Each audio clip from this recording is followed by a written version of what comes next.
Héctor Herrera y Diego Reyes, ambos seleccionados nacionales de México, ambos jugadores del Porto en Portugal, aparecen en los Paradise Papers con empresas en Malta, un paraíso fiscal.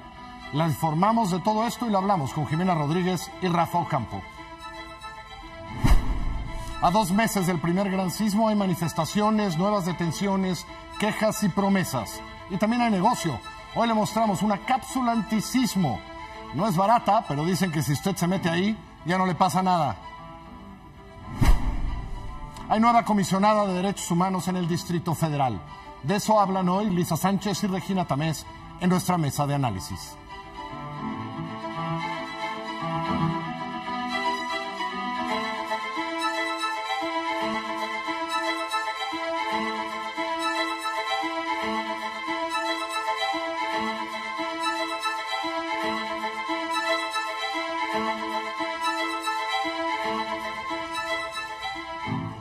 Muy buenas noches, bienvenidos. Yo soy Carlos Pucho, esto es Milenio Televisión, a las 10 de la noche, a la hora de las noticias, en este miércoles 9 de noviembre del año 2000, perdón, es jueves 9 de noviembre del año 2017. Vamos a arrancar con el sismo. La Procuraduría de la Ciudad de México detuvo a 2 responsables de obra de un edificio dañado durante el sismo del 19 de septiembre. El procurador capitalino es este que le estamos enseñando. El procurador capitalino Edmundo Garrido informó que según el dictamen pericial, la especificación en planos no corresponde a la obra ejecutada. Los detenidos son el director responsable de obra y el corresponsable de seguridad estructural del inmueble ubicado en Eje Central 418 en la colonia Portales de la Ciudad de México. Este sufrió daños en el 90% de su estructura, solamente tenía 1 año de antigüedad. Se logró establecer la responsabilidad penal del director responsable de obra y del corresponsable de seguridad estructural, por lo que respecta al responsable de obra, por haber autorizado el desarrollo de la construcción y otorgar su responsiva sin apego a la licencia de construcción y a las normas vigentes, por el corresponsable de seguridad estructural, por permitir el desarrollo de la construcción sin apego a las licencias y construcciones y a la normatividad vigente.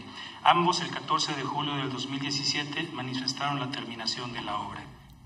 En varias zonas de la Ciudad de México, damnificados por el sismo del 19 de septiembre pasado, realizaron hoy bloqueos y manifestaciones para exigir al gobierno que destine recursos públicos ya a la reconstrucción de los inmuebles dañados.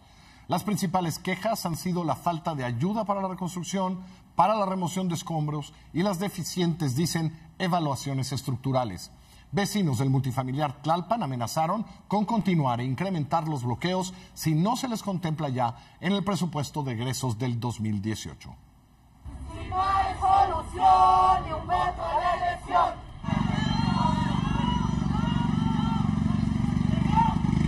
Queremos nuestro hogar en el multifamiliar. Queremos nuestro hogar en el multifamiliar. 19 de septiembre. ¡No seguirá! No créditos, reconstrucción. No créditos, reconstrucción. Y así como manifestaron su solidaridad el pasado 19 de septiembre. La Comisión de Derechos Humanos del Distrito Federal informó que investiga 39 quejas derivadas del sismo del pasado 19 de septiembre. La nueva titular del organismo, Nacheli Ramírez, advirtió que el proceso de reconstrucción puede convertirse en una bomba de tiempo si no se atienden ya las demandas con prontitud. Del total, 30 quejas son por falta de dictamen de las condiciones estructurales de algunos edificios. 2 en Tláhuac, 3 en Tlalpan, 4 en Cuauhtémoc, 2 en Iztapalapa, 1 en GAM y 1 en Venustiano Carranza. Y de estas además son 8 quejas en Ardenes. ¿Sí? Y luego, ahí también está contemplado que hay observaciones también por la devolución de Saratoga 214. Y me voy de la Ciudad de México a Oaxaca, como le hemos estado reportando esta semana, desde aquellas comunidades que perdieron casi todo después del pasado sismo del 7 de septiembre. Janet López Ponce fue a la comunidad pesquera de Santa María Ixadani, uno de los primeros lugares donde ya han arrancado los trabajos de reconstrucción. Ahí está Janet.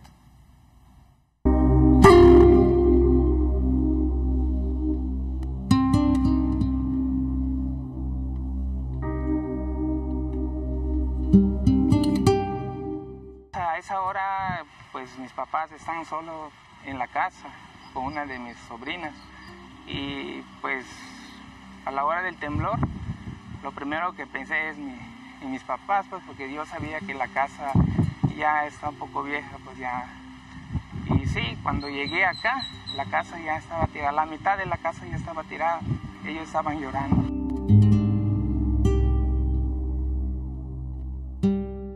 Santa María Xadani, en Oaxaca, fue uno de los primeros municipios en comenzar la reconstrucción tras el sismo del 7 de septiembre. En este pueblo pesquero, muy pocas casas lograron mantenerse en pie. Es un poblado pobre, donde los hogares se construyeron hace casi 100 años, solo a base de ladrillos, techos de teja y sin ningún tipo de cimientos o columnas. Algunos, como Francisco, aprovecharán para reforzar su casa, aunque para que les alcance con lo que el gobierno les entregó, tendrán que hacerla mucho más pequeña. Sí, mucho, porque la casa que digo que es, son casas antiguas que no llevaban casquillos, son puros ladrillos. Lo reducimos a todo, pues, para que vaya más seguro, más fuerte la casa. Aquí recibieron las tarjetas el 3 de octubre y prácticamente todas las casas están en reconstrucción. Otro problema es que la entrega de los recursos cada mes retrasa las obras. Ahorita te digo que lo que depositaron ya se acabó. Y si dejamos y que se vayan los albañiles, ya no vamos a encontrar albañiles igual. Porque ahorita mucha gente no ha empezado a reconstruir su casa porque no hay albañiles. El apoyo para la mano de obra es de 15,000 pesos y les recomendaron contratar un albañil y un peón. Pero las familias han preferido sumarse ellos mismos para avanzar más rápido.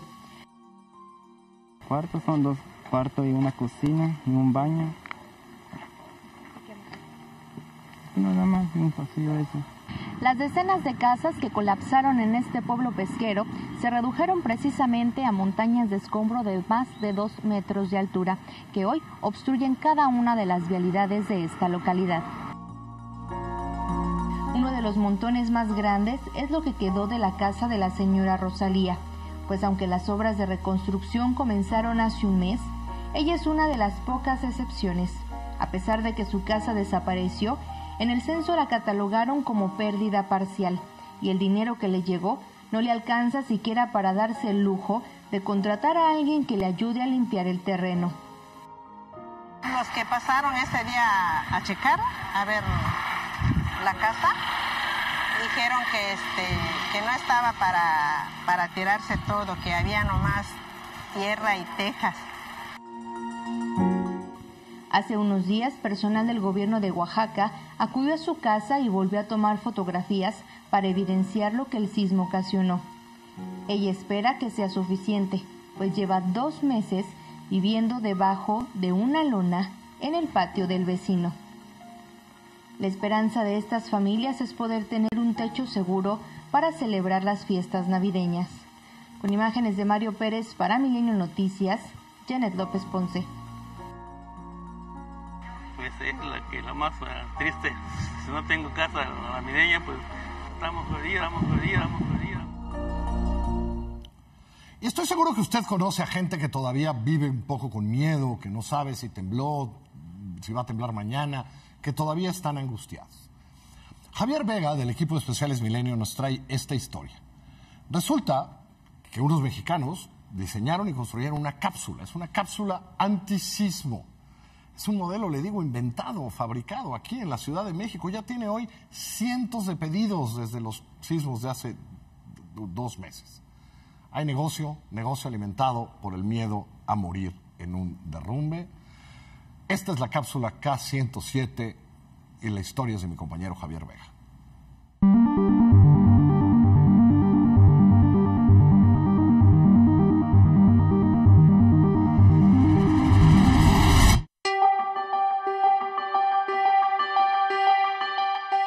es la cápsula K107, un invento mexicano que podría salvar vidas durante el próximo sismo. Su forma única, inspirada en el mundo jurásico, resiste el colapso de un edificio, afirman sus creadores. Es resultado de haber ensayado más de 2000 figuras geométricas. ¿A qué me refiero?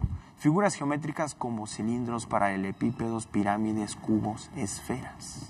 Pero ¿cuál fue el mejor resultado? Ensayar una prueba o una forma de huevo de Velociraptor. Su inventor, el ingeniero Reinaldo Vela, tiene 31 años. La idea surgió durante una clase universitaria, cuando estudiaba para convertirse en ingeniero civil. El proyecto K107 surge en una idea que me surgió hace más de 6 años, en el Salón K107 de la UAM Azcapotzalco. ¿Y cuál fue el tema o la chispa para que esto haya tenido origen desde aquel entonces? La vulnerabilidad de la Ciudad de México ante un futuro gran terremoto. La cápsula está fabricada con fibra de carbono, resinas Kevlar, además de acero y titanio, y tiene una vida útil de 70 años. Pueden caber 1 o 2 personas y el diseño se adapta a su medida. Además, la cápsula K107 tiene su propia alerta sísmica. Puede instalarse en edificios residenciales u oficinas. Al sonar la alarma, las personas deben introducirse en ella. Ahí, prácticamente blindados, resistirán cualquier impacto o derrumbe durante el sismo. En caso de quedar atrapados, tendrán provisiones de agua y comida para sobrevivir un mes. Y no solo eso, también un tanque de oxígeno y un sistema GPS para facilitar las labores de rescate. Por ahora, las cápsulas se fabrican en un pequeño taller en la Ciudad de México. Durante años, el ingeniero Vela y su socio, el italiano Flavio Mericcio, nadaron a contracorriente. Pocos creían en su proyecto, pero luego de los sismos de septiembre, sus planes van tomando forma. Como respuesta al sismo, hemos recibido muchos pedidos y muchos intereses en general desde la población. Hasta que ahorita tenemos una lista de espera de 400 pedidos, pero nuestra meta final sería de ser capaces de producir 10,000 al mes. Hasta hoy, los cientos de pedidos se concentran en el centro de la capital, en algunas de las colonias más afectadas el pasado 19 de septiembre, Roma, Juárez y Condesa. El costo de cada cápsula oscila, según el modelo, entre los 40,000 y los 220,000 pesos. La empresa busca expandirse, pero no ha logrado captar a inversionistas mexicanos. Acabamos de regresar de Italia. Fuimos a presentar el proyecto a la Agencia Espacial Italiana. Estuvimos en un evento mundial convocado por Naciones Unidas. Necesitamos algo muy simple que desafortunadamente entre mexicanos no se ha dado. Creer en otro mexicano. Con imágenes de Miguel Naranjo, para Milenio Noticias, Javier Vega. Estamos intentando de abrir una puerta, que es la puerta de la prevención. Uno se pone a pensar y a meditar. ¿Qué va a pasar ante un nuevo escenario de un nuevo sismo de la misma magnitud?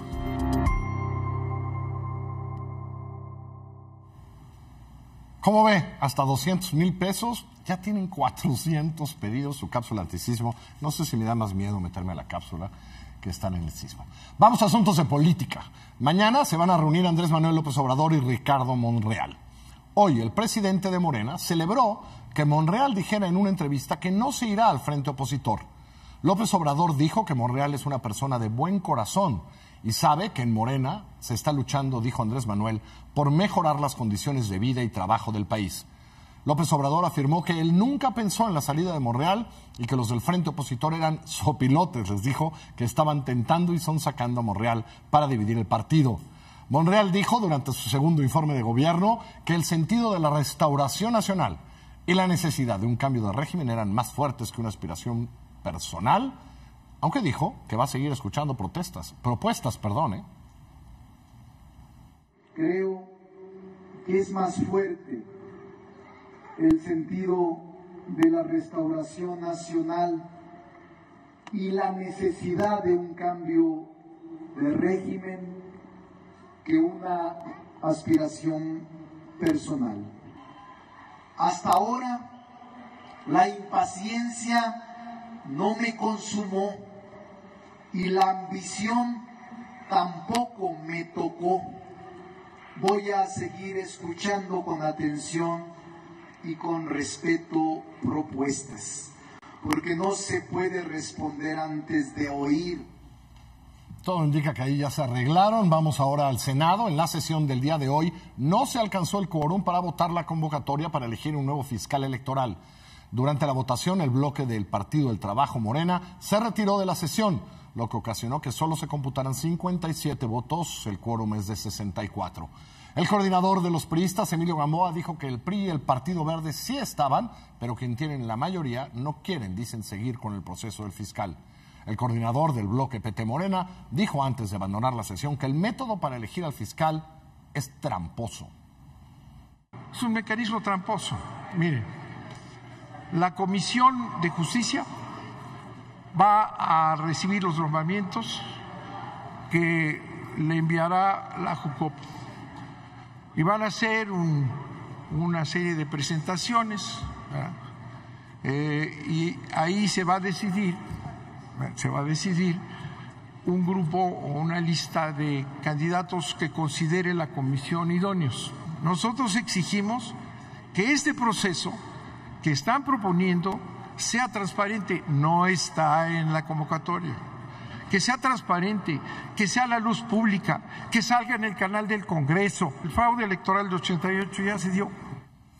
Y hoy el Instituto Nacional Electoral liberó la actualización de la app de la aplicación móvil para que los aspirantes a una candidatura independiente recaben firmas. El director del Registro Federal de Electores, René Miranda, explicó que esta nueva versión mejora la luz al momento en que se toma la foto y reduce a un solo intento la captura de información que contiene la credencial. También se corrigieron algunos errores que tenía la aplicación cuando entraba una llamada. Se agilizó también, dicen, el mecanismo de transmisión de información. Y hoy también ya sabemos que Jaime Rodríguez Calderón, el Bronco, tiene más firmas que Margarita Zavala.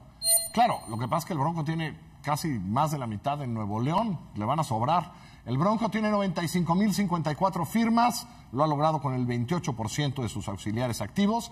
Margarita Zavala lo sigue de cerca, 94.495 firmas, pero solo con un 14% de sus auxiliares activos. El Bronco y Zavala han rebasado ya el 10% de lo que necesitan para las 866.000 firmas que deben recabar. María de Jesús Patricio Marichuy está en tercer lugar, 26.506 firmas recabadas. Armando Ríez Peter, 21.989. Pedro Ferriz de Con, 18.611. El resto de los aspirantes no llegan ni a las 2.000 firmas. Y el día de hoy la Cámara de Diputados aprobó en lo general el presupuesto de egresos para el 2018. El dictamen prevé un gasto neto de 5.279.000 millones de pesos, una reasignación de 70.000 millones, 20.500 millones de ellos son para la reconstrucción después de los sismos. Según la iniciativa aprobada, el Fondo de Desastres Naturales, el Fonden, va a ejercer 18.000 millones de pesos, casi 3 veces lo de este año, mientras el nuevo Fondo de Reconstrucción va a disponer de 2.500 millones extras. Es momento de hacer una pausa, es muy breve. Cuando regresemos, 2 seleccionados nacionales aparecen con empresas y dinero en Malta, un paraíso fiscal. Ahora volvemos. Porque eres más que solo un cliente. Hace un año lanzamos Santander Plus, el programa que le suma beneficios a tu vida. Y ahora una excelente noticia. Si cada mes recibes depósitos en tu cuenta, también vas a poder disfrutar de todos los beneficios de Santander Plus. Solo usa la banca digital una vez al mes e inscríbete sin costo a Santander Plus. Santander. Cambié mi pasaporte por el INE. Cambiamos recuerdos por nuevas experiencias. Rutina por surrealismo. Cambié mi forma de ver, de sentir y de pensar. Cambié hasta la fecha de regreso. Un viaje te cambia la vida. Deja que México viaje en ti. Viajemos todos por México.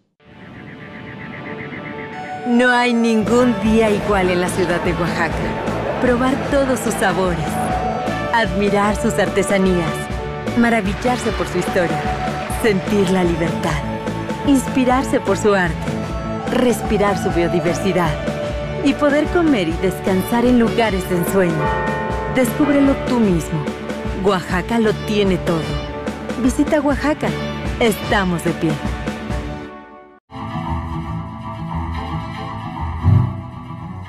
Los jugadores de la Selección Nacional de Fútbol, Héctor Herrera y Diego Reyes, crearon estructuras financieras en Malta con las que han intentado evitar pagar impuestos en Portugal. De acuerdo con una investigación del Consorcio Internacional de Periodistas de Investigación, que usted ya conoce, hizo los Panama Papers y ahora hizo los Paradise Papers, Reyes creó las empresas Nemo Limited y Pelón Investments Limited, y Herrera las compañías Herrera Holdings Limited y Herrera Management.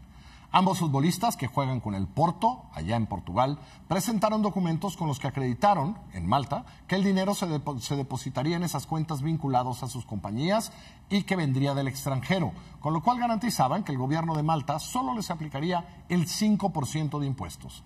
El año pasado, una investigación del Centro Internacional para Periodistas, otra organización que aquí trabajó con Aristegui Noticias, reveló que el traspaso de Reyes del Club América al Porto se había hecho a través de una empresa ligada, en otra investigación, al Cártel de Juárez. Esta empresa se llama Grupo Comercializador Cónclave. El promotor, Matías Bunge, cobró 1.200.000 euros de comisión en aquella ocasión. Por cierto, el ISIG, el instituto, el que está haciendo esta investigación, promete que mañana va a haber muchas más revelaciones respecto a esta empresa, Cónclave, futbolistas y fútbol involucrados en presunto lavado de dinero o presunto evasión fiscal allá en Malta. Hoy Jime y yo dijimos que íbamos a invitar a Rafa Ocampo a hablar de este tema. Es necesario. ¿Verdad? Pero primero, Jime, quiero que me digas un poco, porque tú preparaste algo como... parece... a veces lo hacen por hacerlo ejemplar, estas figuras del fútbol, ¿no? Acusarlos de evasión fiscal, a veces porque es mucho dinero lo que se juega ahí.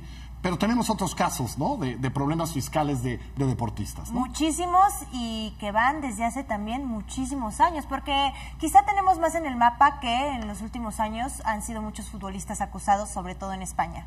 Pero vamos a revisar esta lista para ver que no son solo futbolistas y que además van desde la época de Diego Armando Maradona en Italia, de también, por ejemplo, Samuel Eto'o, Luis Figo. O sea, todos fueron acusados de evasión fiscal. ¿Tuvieron algún tipo de problema? De problema con el fisco. Con Hacienda, exacto, en España en este caso, pero sí, evasión fiscal, no todos los casos son iguales, obviamente, y muchos pues a lo que llegaron es a simplemente pactar con Hacienda, pagar impuestos. Sí, sí. El caso más reciente, José Mourinho, que acaba de viajar la semana pasada a Madrid justamente para aclarar sus impuestos cuando estuvo en la etapa con el Real Madrid, y pagó y se Messi, aclara todo. Cristiano Ronaldo, Messi, que hasta había dicho, Ronaldo. me voy de España, del Real Madrid, por esa acusación. Y va a terminar pactando, y había dicho que no quería pactar. Rafa, se ha hecho una gran industria, digamos, ¿no? Es decir, no es este representante que lo va a... Se ha hecho una gran industria del mundo del fútbol, ¿no? Total, Carlos, Jimé, ¿cómo están? Para mí el tema clave que hace que todo esto, más allá de los documentos muy concretos que se han mostrado que los hay, lo hace creíble, es eso. Hay en los últimos años un cambio en un modelo que operó durante mucho tiempo, que era el del representante, que era casi el papá del futbolista, estigmatizado también, porque pues obvio buscaba dinero, que le recomendaba sobre todo invertir en bienes raíces, ¿no? A los futbolistas invertían comprando casas o terrenos. O literal, sin mofa, de guardar el dinero o cambiarlo por dólares ahora.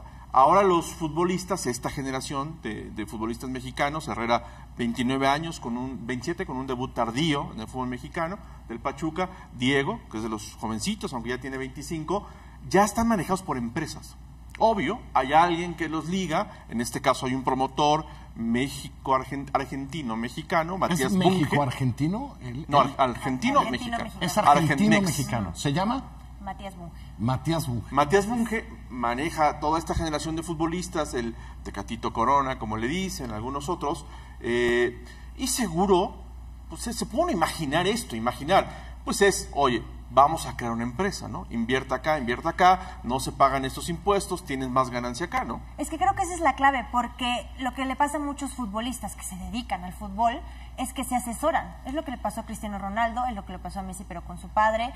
Ellos en sí no se meten a detalle a ver las tramas, les explican en un contexto amplio y los agentes y las agencias los asesoran y hacen esto que pues como ves se hace en casi todo el mundo con muchos deportistas, porque también han estado Rafa Nadal, ha estado Boris Becker, ha estado Valentino Rossi. Ahora, si tienes una empresa que se llama Herrera Management en Malta... Pelón. ¿no? Pelón, que es increíble, sí. Pelón, que es increíble, porque... A ver, uno lo entiende, en Europa hay altos impuestos, ¿no? Entonces, sí. Yo no sé cuántos sea en Portugal, pero yo supongo que al futbolista le dicen, oye, nos van a quitar 48 o 50% en España es 45, de impuestos. En España es 45. Y la más alta es en Francia, o sea, con el 60%. Me van a quitar 45 de una transferencia de... ¿Cuánto habrán sido las transferencias al Porto? Es su sueldo de todo lo que se tiene que... Herrera se dice que por él pagó el Porto 8 millones de euros, por Diego Reyes 7. El gran negocio del Porto es un equipo que los muestra el talento y luego vende. Vende mucho más caro. No ha sido el caso de ninguno de los 4 mexicanos que están allá. Falta Corona y está Layún también. Y dudo que lo sea. Si acaso Herrera es al que más ha llamado la atención en Italia. Pero sí, ese es el manejo ahora que desata la ambición, Carlos, de ganar con ellos, ¿no? Ahora, eso no exime al futbolista de que se eduque, de que se informe y de que sea responsable. No, lo tendrían que hacer, pero... Lo tendría. Y entiendo que lo que mañana vamos a ver más bien es la operación de esta empresa, de ¿cómo se llama otra vez? ¿Se me va el nombre? ¿Bunge? No, Matías Bunge. Parece que lo que vamos a ver mañana que va a sacar el consorcio son más transacciones de Bunge con más jugadores, o por lo menos con algunos clubes, ¿no?, de Europa y de otras partes, que van a revelar cómo este negocio ya se ha vuelto un ¿Qué es lo que todos negocio? Queremos saber, ¿no? Exactamente cómo ha sido la maniobra para que ellos estén evadiendo impuestos, porque hasta el momento se sabe que están sus nombres ahí y no es ilegal tener una cuenta en un paraíso fiscal. Los dos futbolistas juegan mañana contra Bélgica en Bruselas, 1:45 de la tarde, y es obligado. Al final hay una zona mixta donde pasan. Algo tendrá no, seguramente no van a pasar por ahí. No hay manera de que en Bélgica no les pueden construir un túnel. Y vamos a saber si Hacienda de Portuguesa... Si es la de Portugal, de repente mañana dice, o México. Pero ellos están desde el 2003 allá. No, son residentes fiscales portugueses. Está claro que hay que ver qué pasa con la Hacienda portuguesa. Así es. Nada más mencionar rápidamente, Carlos, que Lewis Hamilton, el tetracampeón de Fórmula 1, también está en los Paradise Papers. Gracias, muchísimas gracias. Gracias, muchas gracias.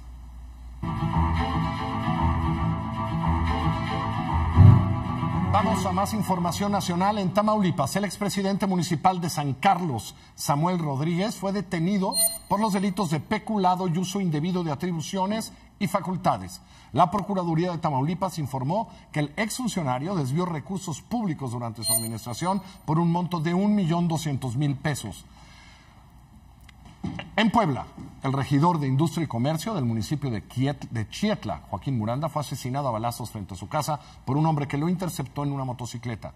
De acuerdo con autoridades, aproximadamente a las 6 de la mañana, Miranda salió a dejar a su hija a la parada de transporte público, regresó a su domicilio cuando frente al mismo un hombre en una motocicleta se le acercó, le disparó 4 veces y se dio a la fuga.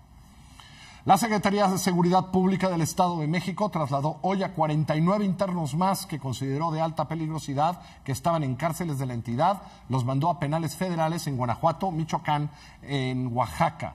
Esto para intentar evitar la colusión de grupos delictivos, dicen, y prevenir disturbios como los que hemos tenido en las últimas semanas. En Chihuahua, 3 casas y 2 vehículos quemados, además de un hombre muerto, fue el saldo del enfrentamiento ocurrido desde la noche del martes y la madrugada del miércoles en el poblado de Gómez Farías.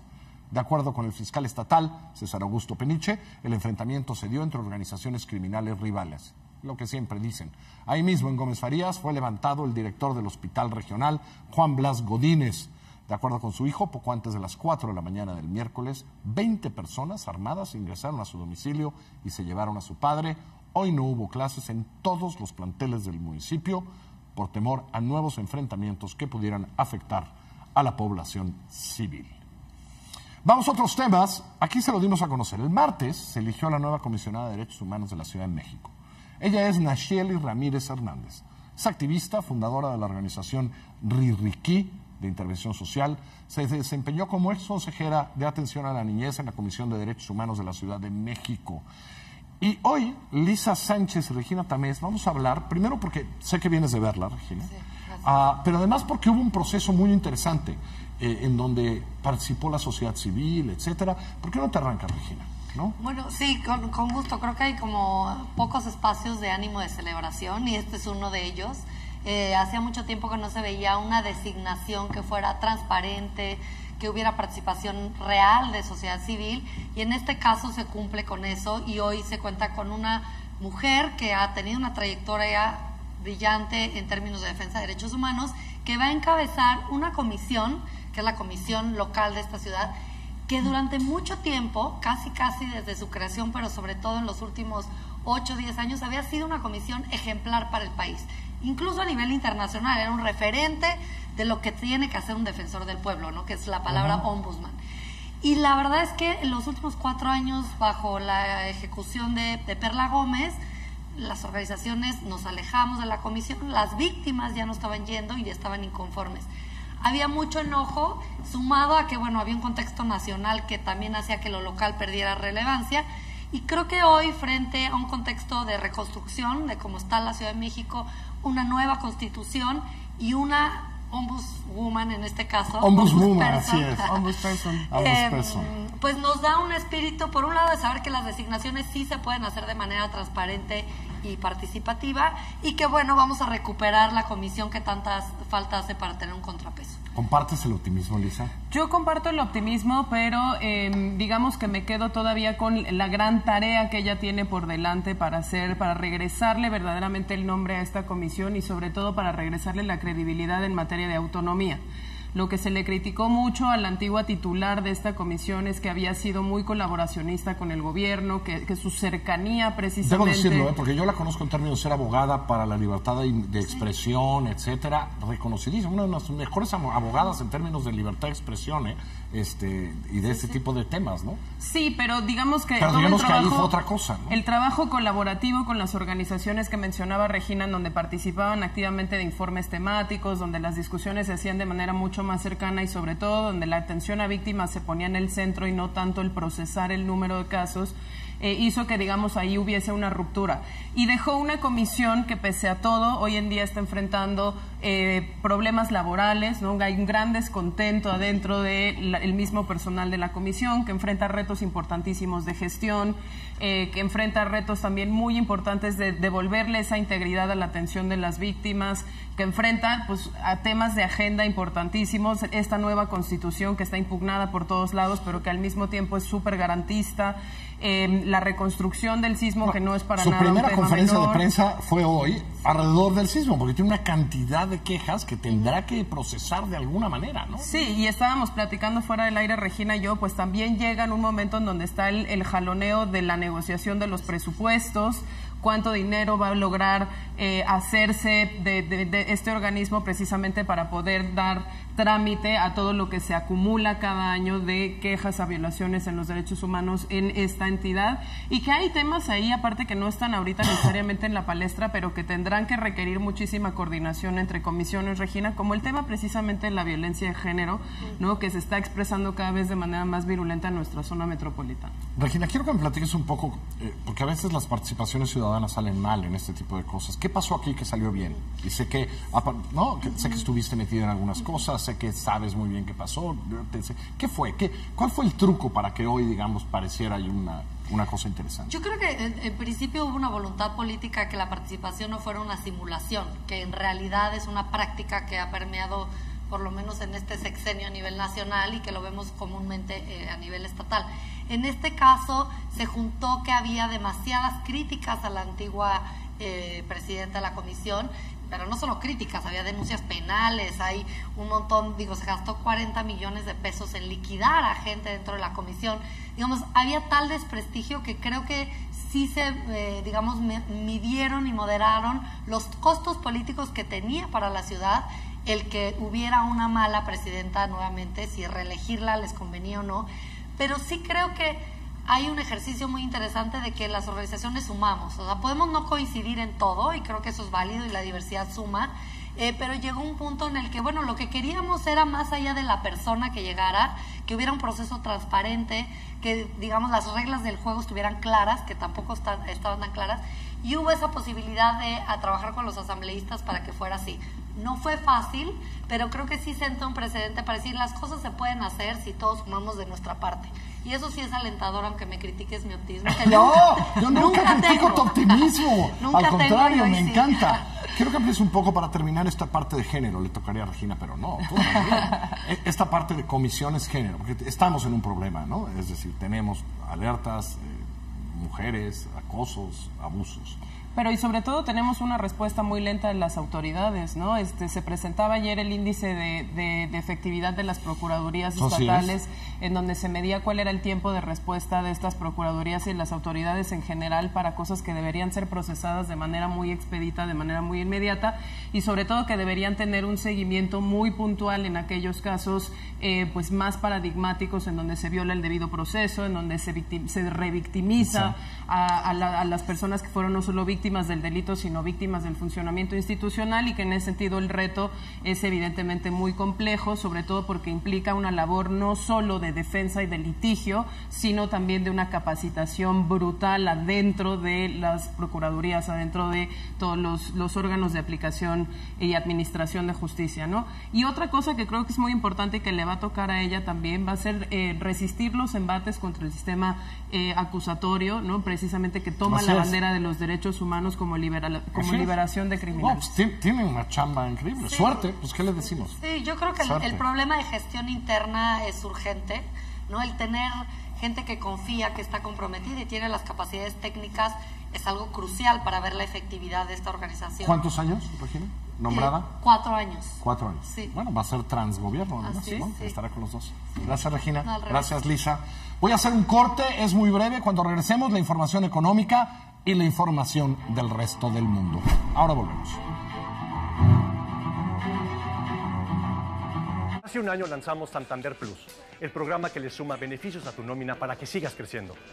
Y porque eres más que solo un cliente, ahora te regresamos más dinero por domiciliar tus servicios. Y por ahorrar en dinero creciente. Solo usa la banca digital una vez al mes. E inscríbete sin costo a Santander Plus. Santander.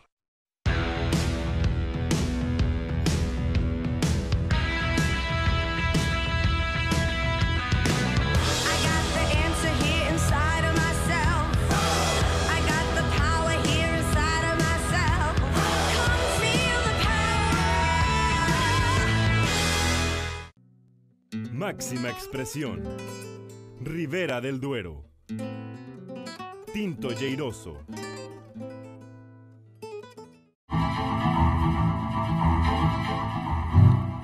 La quinta ronda de renegociación del Tratado de Libre Comercio de América del Norte está a la vuelta de la esquina.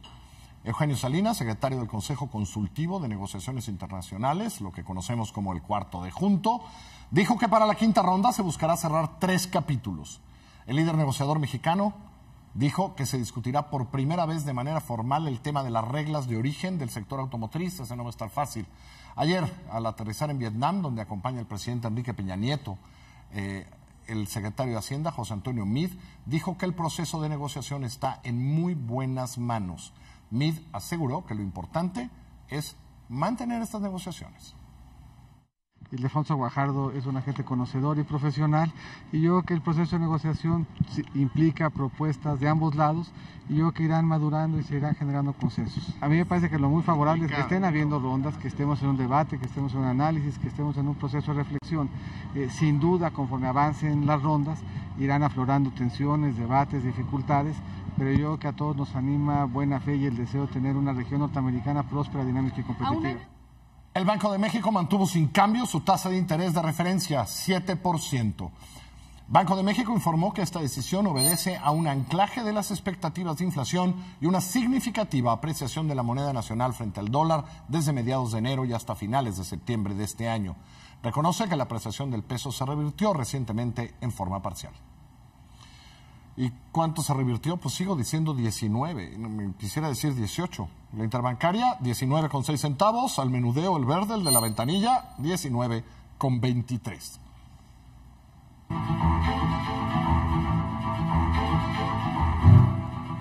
En España, la expresidenta del Parlamento catalán, Carme Forcadell, logró evitar prisión después de pagar hoy una fianza de 150.000 euros.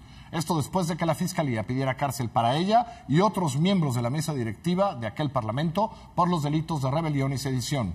Además de Forcadell, salieron en libertad bajo fianza otros cuatro parlamentarios. Y el Departamento del Tesoro de Estados Unidos estableció nuevas sanciones contra 10 funcionarios venezolanos a los que responsabiliza por irregularidades electorales, censura a la prensa y corrupción en la distribución de alimentos. El ministro del Poder Popular para la Cultura, Ernesto Villegas, uno de los sancionados, dijo estar honrado de ser parte de estos sancionados por lo que llamó el imperialismo. Yo decía, caramba, ¿qué habré hecho que todavía no me han incluido en ninguna de esas listas de sanciones? En algo estaré fallando. Pues gracias, señores de Washington, por incluirnos en esa lista. Gracias. Ninguna sanción ni ninguna amenaza va a detener la marcha del pueblo venezolano hacia la plena independencia, hacia la construcción del hombre y la mujer nuevas, hacia la construcción de una nueva conciencia, hacia la construcción del socialismo bolivariano, chavista y revolucionario en el siglo XXI. De acuerdo con la agencia de noticias AP, de Associated Press, días antes de las elecciones presidenciales en Estados Unidos, agentes rusos operaron cuentas de Twitter para favorecer al entonces candidato Donald Trump. Según la investigación de AP, reducían y eliminaban cuentas y publicaciones que dañaban la imagen de Trump, como aquel audio que se filtró en el que ahora el presidente de Estados Unidos hacía comentarios sexistas sobre su relación y agresión sexual a las mujeres. Además, aumentaban la exposición de notas que ensuciaran la imagen de su oponente, la demócrata Hillary Clinton, como el caso de los correos electrónicos filtrados por haber sido enviados con cuentas privadas por parte del equipo de campaña de Clinton. Y el presidente ruso, Vladimir Putin, acusó a Estados Unidos de intentar dañar las elecciones de su país, aquellas que se llevarán a cabo en marzo del 2018. Vladimir Putin se refirió a denuncias que han surgido sobre un presunto programa gubernamental que promueve el dopaje de atletas rusos, especialmente durante las Olimpiadas de Invierno de Sochi en el 2014. Большим подозрением, что нам в ответ на наше мнимое вмешательство в их выборы хотят создать проблемы при выборах президента России. Что очень, если это так, это очень плохо, поскольку подрывает сам смысл олимпийского движения. Muy buenas noches, que la pasen muy bien. Aquí está a las 10 mañana Ilana Sof, yo lo veo el lunes, mañana a las 10:30 el En 15. El En 15 es con Leonardo Padura, uno de los mejores escritores contemporáneos latinoamericanos, no se lo pierda. Lo veo el lunes, que la pase muy bien.